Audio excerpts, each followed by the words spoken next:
फिर से आ गया हूँ मैं फिजिक्स का कुछ छोटा मोटा स्ट्रेटजी लेकर। अगर आप इसको फॉलो करो तो मैं ऑब्वियसली कहता हूँ आप लोग फिजिक्स में मिनिमम 180 नहीं, मिनिमम 100 तो स्कोर कर ही सकते हो। सॉरी गाइस, जोक कर रहा था। ये नहीं जोक कर रहा था कि 100 मार्क्स नहीं कर सकते। तो आज जो वीडियो होने जा रहा है वो बहुत इंपॉर्टेंट वीडियो होने जा रहा है, क्योंकि फिजिक्स के लिए देखो एक स्ट्रेटेजी बताने जा रहा हूँ। अगर आप ये फॉलो करो तो ऑब्वियसली आप फिजिक्स में मिनिमम 100 मार्क्स स्कोर कर सकते हो, मिनिमम 100 स्कोर कर सकते हो, और मैक्सिमम आप लोग 120 140 स्कोर कर सकते हो। लेकिन एक बेसिक सा फंडा आपको लगेगा, तो उसी के बारे में आज हम यहाँ पर डिस्कस करेंगे। तो hi guys, this is Somjeet Bonik and welcome to my channel biomed kit with Bonik. तो without any further introduction let's start our video.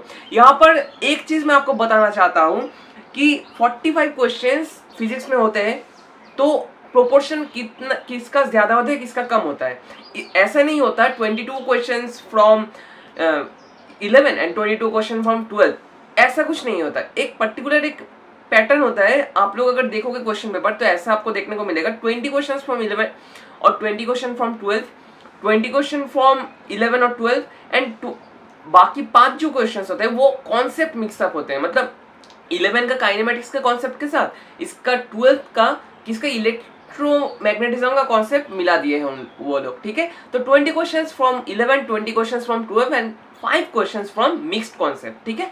तो आप लोग अब सोचो, अगर आपका फिजिक्स का प्रिपरेशन उतना भी अच्छा नहीं है तो आप लोग बायो में स्ट्रांग हो, केमिस्ट्री में स्ट्रांग हो, लेकिन फिजिक्स में थोड़ा सा वीक हो, लेकिन अगर आप फिजिक्स में सिर्फ और सिर्फ एक क्लास के ऊपर फोकस कर जाओ, ठीक है, और एक क्लास को छोटा मोटा करके देख जाओ ताकि आप मिनिमम 25 क्वेश्चंस अटेंड कर सको, तो that's enough for you guys. क्योंकि फिजिक्स में अगर आपका 100 मार्क्स, केमिस्ट्री में 120 140 मार्क्स एंड बायो में 320 मार्क्स अगर आपका हो सके, अगर आपका फिजिक्स में 100 मार्क्स, केमिस्ट्री में 120 का हो 140 मार्क्स एंड ऑब्वियसली बायो में 320 मार्क्स हो सके, तो आपका नीट का एंटायर स्कोर होगा 540 to 560। That is good score for general candidates and SC ST OBC। उन लोगों को मैं कहूंगा एक चीज, भाई लोग आप डटे रहो, लगे रहो।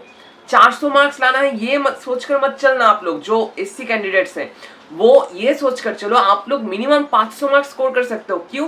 ताकि आपका अच्छे मेडिकल कॉलेज में लग जाए, क्योंकि आपके पास एक अपॉर्चुनिटी है। आप लोग अगर 450 500 मार्क्स भी लाओ, आप लोग अच्छे मेडिकल कॉलेज में जा सकोगे, ठीक है। तो चलिए without any further introduction let's start our strategy. यहाँ पर जो मैंने पॉइंट किया है, यहाँ पर मैंने बताया है 12 का कौन कौन हाई वेटेज चैप्टर कौन कौन सा है, ठीक है। 12 का जो हाई वेटेज चैप्टर है that is called the modern physics. Modern physics से लगभग हर एक साल 7 से 8 क्वेश्चन आ जाते हैं क्लास 12 के ऊपर बेस करके। अगर आपके 11 वीक है, आप लोग ये कह रहे हो भैया मैंने तो 11 नहीं किया है तो कैसे पढ़ूं, तो उन लोगों के लिए ये स्पेशली बताऊंगा। आप लोग करो कुछ भी या ना करो, मॉडर्न फिजिक्स इज द बाप ऑफ एवरी टॉपिक, क्योंकि मॉडर्न फिजिक्स से 7 to 8 क्वेश्चंस आएंगे जिसके अंदर से आप लोगों को पढ़ना होगा semiconductors, one of the easiest chapter. अगर आप आज से भी पढ़ने बैठोगे तो 2 दिन में कंप्लीट हो जाएगा। न्यूक्ली 1 दिन भी नहीं लगेगा, 1 घंटे के अंदर आप लोग प्रीवियस ईयर्स क्वेश्चंस, कॉन्सेप्ट हर एक चीज का कंप्लीट कर लोगे। एटॉम्स इजीएस्ट आप लोग केमिस्ट्री में कर चुके हो। ड्यूअल नेचर ऑफ वेव मतलब फोटो इलेक्ट्रिक इफेक्ट, ठीक है, और जो क्वांटम फिजिक्स है वो वाला पार्ट। तो सेमीकंडक्टर से 3 क्वेश्चंस, न्यूक्लियस से 1 क्वेश्चन, एटॉम से 1 question and dual nature of wave से 2 क्वेश्चंस एवरेज में आता है। एनालाइज करके बनाया हूं ये चीज, फॉलो कर लो, लिख लो, दीवार में चिपका लो। क्योंकि अगर आप ये सेमी मॉडर्न फिजिक्स को सिर्फ कर जाओ तो 7 से 8 क्वेश्चन आपका पॉकेट में हो जाएगा, ठीक है। ये हो गया। इसके बाद आप लोग आओगे वेव ऑप्टिक्स में। It is one of the most important topic, wave optics.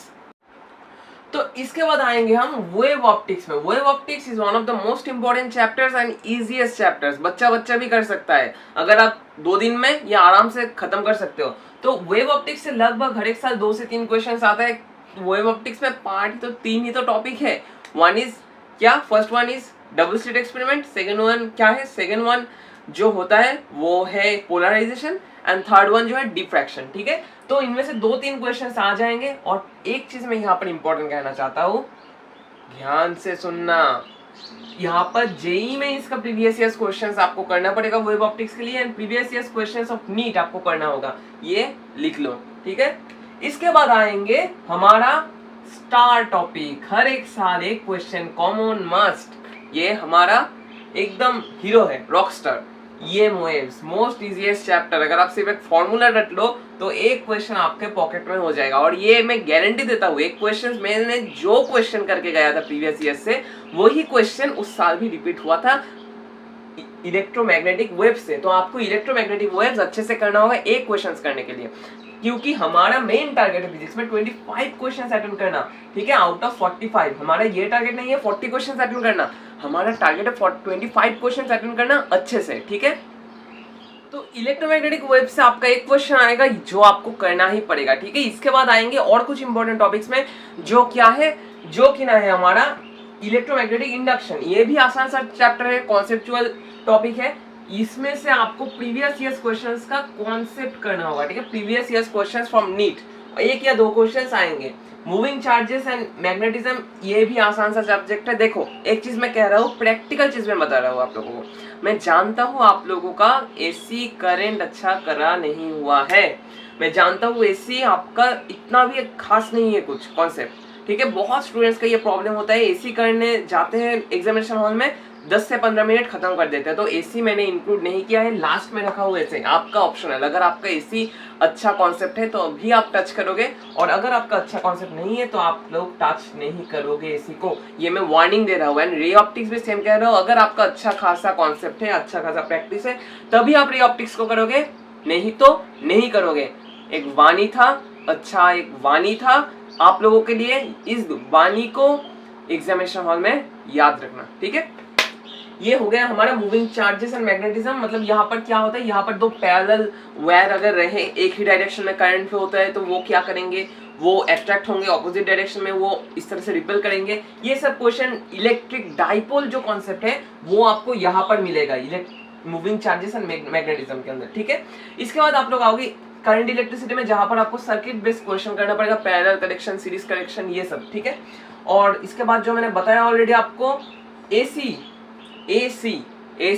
आपको अगर नहीं आता है तो छोड़ दोगे, लेकिन आपको अगर आता है तो आप लोग करोगे, क्योंकि यहाँ पर जो एलसी, एलआरसी, सीआर सर्किट आता है, अगर आपका कॉन्सेप्ट अच्छा हो तभी आप कर सकोगे, और यू कांट डू दैट, ठीक है।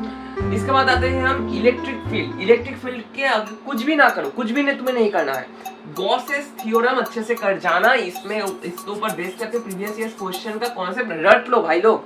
गॉसेस थ्योरी से एक क्वेश्चन हर एक साल आता है, ये बायोमेट किट का वाणी है, ये चीज को दिमाग में घुसा लो, ठीक है। जो जो पॉइंट्स मैंने बता रहा हूँ वो अच्छे से नोट डाउन कर लो, क्योंकि उसमें से ही क्वेश्चन आएगा, उससे बाहर कुछ भी नहीं आएगा। मेरा पर्सनल एक्सपीरियंस है, मैं यही सोच के गया था, मैं कुछ भी नहीं करूंगा फिजिक्स में, लेकिन 25 क्वेश्चन अटेंड करूंगा, ताकि मेरा मिनिमम 100 स्कोर रहे फिजिक्स में, एंड बायो एंड केमिस्ट्री में मेकअप कर दूंगा, मैनेज कर दूंगा। यही स्ट्रेटेजी मैं आपको भी फॉलो करने के लिए कहूंगा, ठीक है। तो ये आपके गॉसेस थ्योरी से एक क्वेश्चन आएगा, और ऑब्वियसली इलेक्ट्रिक फील्ड से 2 क्वेश्चन हर एक साल आते हैं। तो चलिए देख लेते हैं क्लास 11th में क्या क्या आते हैं और क्या आने का चांस है। और एक इंपॉर्टेंट बात मैं आपसे कहना चाहता हूँ, देखो नीट ऐसा एग्जामिनेशन है जहां पर आपका नॉलेज नहीं देखा जाएगा, आपका टेक्निक देखा जाएगा। बार बार कह रहा हूँ, स्टार्टिंग में भी बता रहा हूँ ये चीज, मिडिल में भी बताऊंगा वीडियो का, आपका कॉन्सेप्ट नहीं देखा जाएगा, आपका टेक्निक देखा जाएगा। यहाँ पर अगर आपका कॉन्सेप्ट थोड़ा सा भी लूज हुआ ना तो फट जाएगा, मतलब ये मास्क जो होगा ना, अगर लूज हो तो फट जाएगा एक झटका में। लेकिन मैं जानता हूँ थोड़ा ज्यादा कुछ बोल रहा हूँ मैं, सॉरी। इसलिए अगर आपका एक भी लीकेज रहे कॉन्सेप्ट के अंदर, तो कोरोना वायरस जैसे ही इस मास्क से घुस सकता है, आपका कॉन्सेप्ट भी अगर थोड़ा सा भी वीक हो तो आप क्वेश्चन सॉल्व नहीं कर सकोगे, ठीक है। तो बी अवेयर, अगर आप सिर्फ प्रीवियस ईयर्स क्वेश्चन से कर रहे हो तो आपका प्रीवियस ईयर्स क्वेश्चन से ही कॉन्सेप्ट अच्छा करना होगा, ठीक है, इन लास्ट 10 डेज में। और ज्यादा कुछ बुक मत करना, पर्टिकुलरली कुछ बुक चूज कर लो, स्टडी मटेरियल चूज कर लो, जिसमें से तुम आसानी से कर सकोगे एंड जिसको बाद में एक्सेस कर सकोगे। जो जो क्वेश्चन अटक जाएगा वो सेपरेट नोटबुक में लिख लोगे, ठीक है। तो अगर आप 12th का ये छोटा मोटा सिलेबस कंप्लीट कर लो तो आपका मिनिमम 15 क्वेश्चंस यहाँ से ही हो जाएगा। तो चलिए देख लेते हैं क्लास 11 में बाकी 10 क्वेश्चंस कौन कौन सा चैप्टर से हमें करना होगा। तो मैं फिर से आ गया क्लास 11 में जो जो इम्पोर्टेंट टॉपिक्स है उसको लेकर।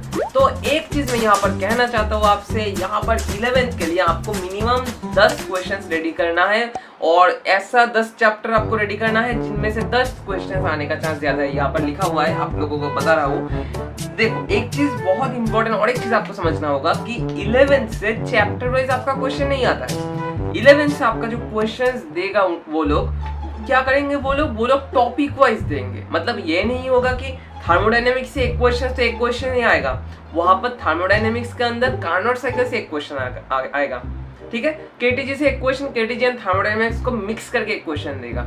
इस तरह से कुछ मिक्स अप होगा यहाँ पर। तो 12 की तरह डायरेक्ट क्वेश्चंस नहीं होंगे क्योंकि, लेकिन 11 का question as it is a totally classical physics तो थोड़ा ट्रिकी होने का चांस है। लेकिन आप लोगों को मैं एक ही चीज प्रेफर करूंगा, आप लोगों को सिर्फ एनसीईआरटी पढ़ना है, जो बता रहा हूँ वो फॉलो करते जाओ। एंड ऑब्वियसली आपको प्रीवियस ईयर्स क्वेश्चन का कॉन्सेप्ट देख के जाओ। अगर कॉन्सेप्ट समझ ना पा रहे हो तो रट लो, क्योंकि 2-3 बार रटने के बाद दिमाग में खुद ब खुद घुस जाएगा। तो ये चीज मैं आपसे एक ही रिक्वेस्ट करता हूँ, प्रीवियस ईयर्स क्वेश्चन देख के जाना। तो देख लेते हैं ये टॉपिक्स, ठीक है। यहाँ पर आ गया हमारा टॉपिक्स। क्लास 11 में पहला जो चीज आपको पढ़ना होगा थर्मोडायनेमिक्स। अगर आप थर्मोडायनेमिक्स में वीक हो दैट्स नॉट मैटर, लेकिन आपको प्रीवियस ईयर्स क्वेश्चन का कॉन्सेप्ट्स देख के जाना है। देखो लास्ट 9 से 10 दिन बाकी है, टाइम अभी भी बहुत है। अगर तुम सिर्फ प्रीवियस ईयर्स क्वेश्चन ही देखना चाहते हो, प्रैक्टिस करना चाहते हो, इनफ टाइम, ह्यूज टाइम आपके पास है। लेकिन आप कैसे यूटिलाइज करोगे टाइम को, आपके ऊपर डिपेंड करता है। इतना आसानी से इतना कुछ बता रहा हूँ, ये चीज एक्सपीरियंस से बता रहा हूँ। ये नहीं कि मैं जुमला करके कोई भी एक चीज बता दे रहा हूँ। एक्सपीरियंस मेरा था, मैंने इस तरह से पढ़ा था मेरे टाइम पे, इसलिए बता रहा हूँ। तो फॉलो करते जाओ, टाइम वेस्ट मत करना, ठीक है। तो प्रीवियस ईयर्स क्वेश्चन कर लेना, यहाँ से 2 क्वेश्चन आने का चांस है। यहाँ पर जो होता है ना कार्नोट साइकिल, ठीक है, कार्नोट साइकिल कैसे आप लोग सॉल्व करोगे वो टेक्निक देख के जाना, क्योंकि उसमें से एक क्वेश्चन हर एक साल लगभग आता है। इसके बाद आओगे एसएचएम में, एसएचएम भी इंपॉर्टेंट है, यहाँ से एक क्वेश्चन आता है हर एक साल। डॉपलर को तो हम भूल ही नहीं सकते यार, डॉपलर बहुत इंपॉर्टेंट क्वेश्चन है।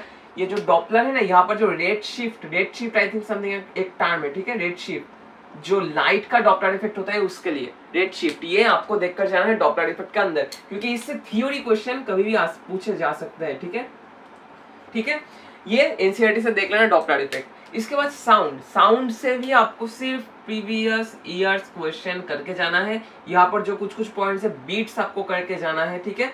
बीट्स होते हैं ना, वो बीट्स आपको जानना होगा। इंटरफेरेंस, ठीक है, ये भी आपको जानना होगा। और एक चीज है ना, ट्यूनिंग फोर्क का कुछ प्रॉब्लम्स होते हैं, ट्यूनिंग फोर्क का कुछ प्रॉब्लम होता है। इनमें से क्या होगा, इनमें से ये 3 टॉपिक में से कोई भी एक टॉपिक से एक क्वेश्चन आपका मिल जाएगा आपको, ठीक है। और साउंड भी आपको सेपरेट से करना होगा, क्योंकि ये जो last chapter oscillations and waves वाला चैप्टर है क्लास 11 का मोस्ट इंपॉर्टेंट चैप्टर।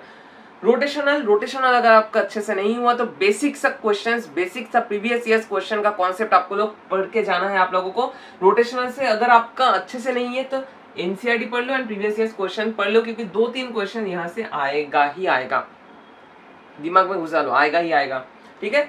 ओ सॉरी भाई लोग, ग्रेविटेशन को कैसे भूल सकते हैं, ये तो टॉप में होना चाहिए था। Gravitation most easiest chapter, gravitation से 2 क्वेश्चन आ जाएंगे, ज्यादा नहीं बक रहा है ये चीज को। लेकिन ग्रेविटेशन को आप अगर इलेक्ट्रोस्टैट के साथ मिलाकर पढ़ो तो बहुत सुविधा होगा आप लोगों का। और ग्रेविटेशन आपको छोड़ना नहीं है, हर एक प्रॉब्लम करना होगा ग्रेविटेशन का प्रीवियस ईयर्स क्वेश्चन से, ठीक है, ये आपने जान लिया। इसके बाद आपको पढ़ना होगा क्या, वर्क पावर एनर्जी। क्लास 11 का one of the most important topic work power energy. इसमें से एक क्वेश्चन आएगा, यहाँ पर आपको पॉजिटिव एंड नेगेटिव वर्क का कॉन्सेप्ट क्या होता है ये जानना पड़ेगा। इसके बाद सिग्निफिकेंट नंबर, या इसमें से एक क्वेश्चन आएगा, ये बता रहा हूँ, वाणी है ये मेरा, आपका एक क्वेश्चन सिग्निफिकेंट नंबर से आएगा, लेकिन इतना आसान से आएगा, अगर आप नहीं करोगे तो आप नहीं कर पाओगे ये क्वेश्चन, ठीक है। सर्कुलर मोशन से भी एक क्वेश्चन आएगा, हाइड्रोस्टैट से भी एक क्वेश्चन आएगा। हाइड्रोस्टैट से जो इंपॉर्टेंट पॉइंट है, बबल वाला प्रॉब्लम होता है ना, 2 बबल, यहाँ पर एक बबल, यहाँ पर एक बबल ऐड हो जाने से इसका रेडियस क्या होगा, ठीक है, वो क्वेश्चन बहुत पॉपुलर क्वेश्चन है, वो आने का चांस है। हाइड्रोलिक प्रेस का क्वेश्चन इंपॉर्टेंट है। वेंचुरीमीटर का कॉन्सेप्ट इंपॉर्टेंट है। ये इसका एक शॉर्ट टेक्निक बता रहा हूँ, आप लोग जो बुक पढ़ते हो और स्टडी मटेरियल पढ़ते हो उसके लास्ट में होता है ना फॉर्मूला चार्ट, वो फॉर्मूला चार्ट को देख लोगे हाइड्रोस्टैट के लिए, ठीक है। KT G, kinetic theory of gases, one of the most important question. एक क्वेश्चन तो यहाँ से आएगा ही आएगा। अगर आपका ये कच्चा है तो अभी ये पकड़ने का कोई जरूरत नहीं है, आप लोग जैसा ये बाकी सब करो, ये चीज को छोड़ देना। लेकिन आपका अगर थोड़ा भी कॉन्सेप्ट अच्छा से है तो आप प्रीवियस ईयर क्वेश्चंस कर लोगे ताकि आपका आसानी से क्वेश्चन सॉल्व हो जाए, ठीक है। Last one, thermal properties of matter. यहाँ पर एक इंपॉर्टेंट टॉपिक है थर्मल रेजिस्टेंस। ये थर्मल रेजिस्टेंस का कॉन्सेप्ट याद करके जाना क्योंकि इसमें से एक क्वेश्चन आने का चांस है। तो at last one thing to say, अगर आप लोग के पास एरियन एमटीजी कोई भी बुक हो, देखो अब बुक चेंज करने से कुछ भी नहीं होगा, एक बुक ही अब आपको फॉलो करना होगा 9 से 10 दिन। तो अगर आप वो बुक को फॉलो करो, A to Z आप लोग घोट डालो, A to Z आप लोग ग्रैस्प कर डालो, A to Z आप लोग दिमाग के अंदर घुसा डालो, तभी आपका कोई रिजल्ट मिलेगा। लेकिन 10 बुक ऑल्टर करने से कुछ भी नहीं होगा इस टाइम पे। जो स्ट्रेटेजी मैंने बताया, इस तरह से आप फॉलो करते जाओ एंड ऑब्वियसली एक ही बुक को फॉलो करो, तभी आपका सक्सेस मिलेगा ही मिलेगा, ये मैं दावा से कह सकता हूँ। एट लास्ट जो वाणी है मेरा, at last one thing to say, at last एक ही चीज बोलूंगा, stay home, stay safe, examination के दिन ही घर से निकलना and obviously don't forget to like, share and subscribe this video. And तो इसी के साथ हमारा ये वीडियो खत्म होता है। आयुष्मान भव। आई थिंक आप लोग समझ चुके हो कैसे आपको फिजिक्स पढ़ना होगा एंड ऑब्वियसली मैं दुआ रखता हूँ आप लोग फिजिक्स में मिनिमम 100 to 120 स्कोर कर सको। और ये स्ट्रेटेजी को फॉलो करना, ज्यादा बुक ऑल्टर मत करना, एक बुक को पढ़ना 10 बार पढ़ना, लेकिन 10 बुक को एक बार पढ़ने से कुछ भी नहीं होगा, एक बुक को ही 10 बार पढ़ना, ठीक है। तो at last one thing to say, stay home, stay safe and stay tuned with biomed की बोनिक and obviously don't forget to like, share and subscribe this video and stay tuned.